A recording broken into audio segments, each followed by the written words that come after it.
I am thankful that in the spring of 1998, as I walked down the hill from St. Andrew's Presbyterian Church, I met a 10-year-old named Maurice Talley.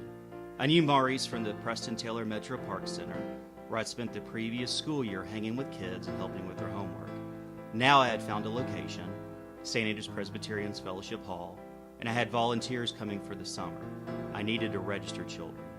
Maurice was the one who led me door to door, registering children for the first program of the newly formed Preston Taylor Ministries. He was my person of peace. He introduced me to mothers and children. His knock on the doors, smile, and vouching for me helped me launch PTM. I am thankful for Maurice and everyone else God used to grow PTM into the vital ministry that it is today. I'm thankful for one of my former roommates, Bo, that he and I went on a prayer walk around the Preston Taylor community one day, and we ventured down a street we'd never been before. We went past a vacant lot, saw some little homes, and as we were walking, we saw this building, looked like a former little strip mall for sale by the Wilson Group.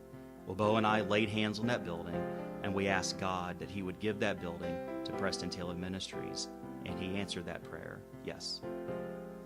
I am thankful that God has allowed me to continue to be a volunteer at Preston Taylor Ministries once a week.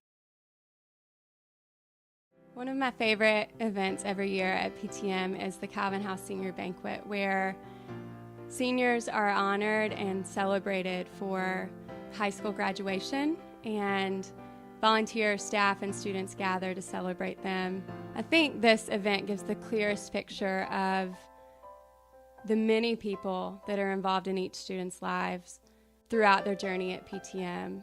Former lunchmate mentors, after-school tutors, breakfast and Bible study mentors, running buddies. And this vision of tables full surrounding each student is the dream that we have for each. I was standing in line at the city clerk's office praying that I had all of the right documents to get the PTM bus's tag renewed. So I get up in line and I hand the lady my papers, and she says, "Preston Taylor, that's a rough neighborhood." Hearing her say that, I thought for a moment, and then I said to her, "It might be a rough neighborhood, but every day I see it getting better." I met a volunteer named Shelly the first night. She stuck out to me because she said she had come back after a school requirement. And I remember wondering, why return? Junior high students aren't easy. Quickly I learned that it was because these junior high students fill your cup as much, if not more, than we do in pouring into them. It's weird how God calls us as believers to give, yet when we give, He somehow fills us up even more. So despite the sass and craziness of junior high, I've realized every week I show up to love and support these students, but then I get filled up more, which then allows me to return the next week with more love to pour out on the students.